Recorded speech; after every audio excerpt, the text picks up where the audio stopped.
تقاضا از حفاظ کرام دارم. ائمه بزرگوار، ماه مبارک رمضان ماه عبادت است، ماه رسیدن به الله است. سعی کنین که رکوع و سجده را خراب نکنین.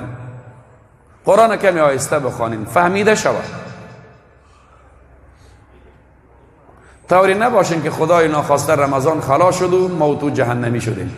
قرآن تا آخر موتو را لعنت بکنه، یا به خاطر متاع دنیا یا به خاطر خوش کردن مردم، که مردم تعریف کنه به به عجب حافظی است که بر و تر میکنه. خلاص یعلمون و تعلمون از دیگه خبر نیستی. و قولی پاکستانی که اتک بیتک برو بالا و پایین، بس دیگه چیزی نمیفهمی از نماز ازی، از قرآن ازی تو که چیزی هیچ نفهمی دیگه چی خواندن یادم. بسیار از حافظ صاحبا را باز اگر غلطی بگیری باز قار میکنه. و همون سامی داره و خود سامی را فهمانده تا که خوب صحیح غلطی که همون تو آشکار نکنه تو نگو دیگه. کسی دیگه غلطی بگیره باز خفه میشه.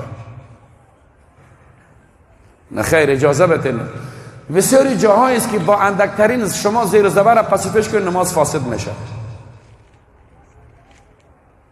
بسیار احتیاط بکنین حفاظ بزرگوار. سامی بگیرین، سامی را بگیرین که اجازه نده به شما یک زبرم زیر و زبر کنین. چرا؟ بسیاری جاهایی است که با تغییر یک فتحه یا یک زیر یا پیش نماز فاسد میشه. این زبان فارسی و پشتو نیست، با اندکترین تغییر نماز فاسد میشه. بنان بسیار بیدار باشین. سامی محترم بجا بگذارین غلطی بگیره و فرض سهو و فساد نماز کمی یاد بگیرین که نماز مردم در رمضان خراب نشه.